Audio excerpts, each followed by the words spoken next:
तो कहा जा रहा है कि बीजेपी या जेपी ये दोनों में टक्कर था, लेकिन अभी साइलेंटली वोट लोग करके कांग्रेस का ही समर्थन में हमेशा रहे और बीजेपी का विरोध किए हैं। तो उनसे भी लगता है कि बीजेपी का वोट यहाँ भी कर सकता है। 2,19,810 वोट से जीते थे, मतलब 31% वोट इनके पक्ष में आया था। दोनों मैदान में टक्कर में दिख रहे थे। मैं विशाली और आप देख रहे हैं जनता अदालत न्यूज। आज हम लोग बात करते हैं हजारीबाग लोकसभा का एग्जिट पोल के बारे में। जैसा कि आप लोगों को पता है कि 5वें चरण के मतदान के पश्चात, मतलब 20 तारीख का जब मतदान था, उसी में हजारीबाग लोकसभा का मतदान संपूर्ण हो चुका है। और एग्जिट पोल जो है सो मतदान के पश्चात जारी किया जाता है। एग्जिट पोल क्या होता है? एग्जिट मतदान के पश्चात, जैसे मतदान देकर एग्जिट करते हैं लोग वहां से पोलिंग के बाद, और लोगों से जायजा लिया जाता है कि क्या माहौल चल रहा है, किस पार्टी में समर्थन किए, किस पार्टी को वोट किए। उसके माध्यम से और अनेकों माध्यम से जो चुनाव के पहले भी अनेकों जगह जाकर वहां से पता लगाया जाता है कि किस पार्टी का ज्यादा समर्थन है।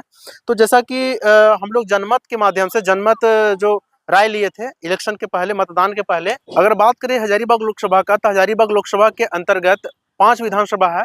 बरही, रामगढ़, हजारीबाग, बड़कागांव और मांडू। ये पांचों विधानसभा का बात करें तो पांचों विधानसभा में बरही में उमाशंकर अकेला जो इंडी गठबंधन जो कांग्रेस से है, और बड़कागांव का बात करें, बड़कागांव में विधायक अंबा प्रसाद है और अंबा प्रसाद भी इंडी गठबंधन जो कांग्रेस से है। तीसरा बात करें रामगढ़ का बात करते हैं तो सुनीता चौधरी जो आजसू पार्टी के हैं। और चौथे नंबर में मांडू का बात करें तो जयप्रकाश भाई पटेल विधायक के रूप में वहां पे है विधानसभा में, हजारीबाग लोकसभा के संसद प्रत्याशी अभी हैं।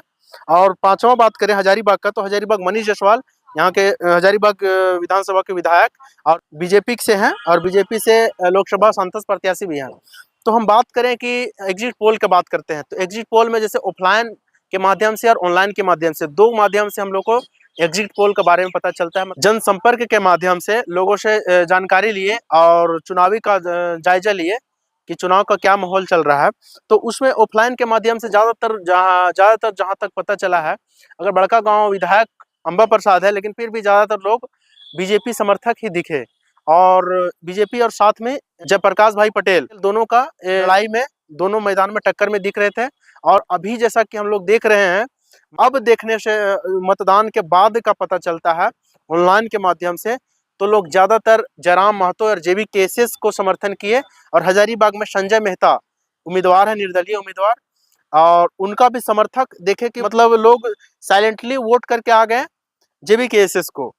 जो कि समर्थक थे बीजेपी का और कांग्रेस का, वो लोग मतदान करके आ गए जेबी केसेस को। ग्रामीण क्षेत्रों में जैसा कि लोगों से जानकारी लिए, बहुत लोगों को तो संजय मेहता का नाम भी नहीं पता था, और लोग जयराम महतो के नाम से वोट किए हैं इनको, और साइलेंटली वोट किए हैं। और इतना ज्यादा अभी भी अनुमान लगाया जा रहा है, ऑनलाइन के माध्यम से भी देख सकते हैं।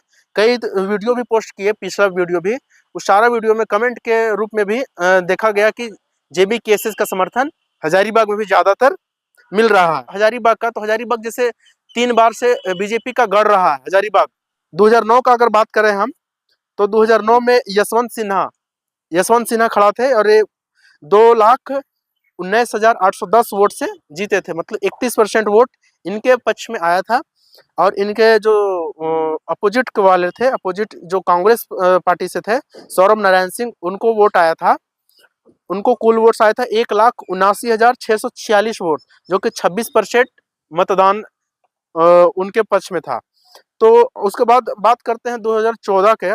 2014 में जयंत सिन्हा जो यशवंत सिन्हा के बेटे रहे, वो भी बीजेपी से खड़ा हुए हैं, और उनका वोट जो है 4,06,931 वोट आया, जो 42.08% वोट इनके पक्ष में आया।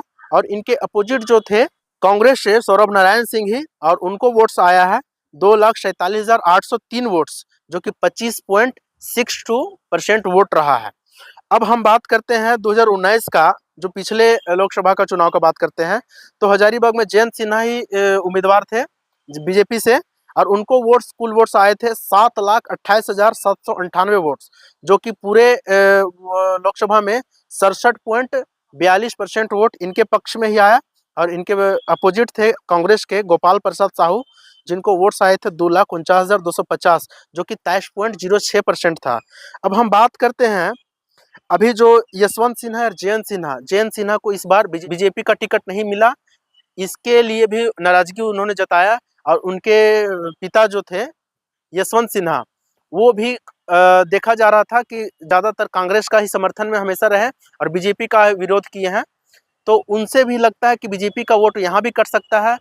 अगर बात करें हम जेपी पटेल का, तो जेपी पटेल पहले वो एक स्टार प्रचारक के रूप में काम कर चुके हैं बीजेपी में और बीजेपी के बहुत बड़े समर्थक थे। उन्हीं को एक जो उनके अपोजिट खड़ा किया गया। तो कहा जा रहा है कि बीजेपी या जेपी ये दोनों में टक्कर था, लेकिन अभी साइलेंटली वोट लोग करके आ गए हैं संजय मेहता को। तो अब चलिए देखना ये है कि क्या होगा। अब तो 4 जून को ही पता चलेगा कि वोट के माध्यम से कौन किसका जीत हासिल होता है। जितने लोग देख रहे हैं कमेंट में आप लोग बताइए कि क्या हो सकता है इस बार, इसमें किसका जीत हो सकता है। आप लोग भी कमेंट करके बताइएगा। चलिए धन्यवाद।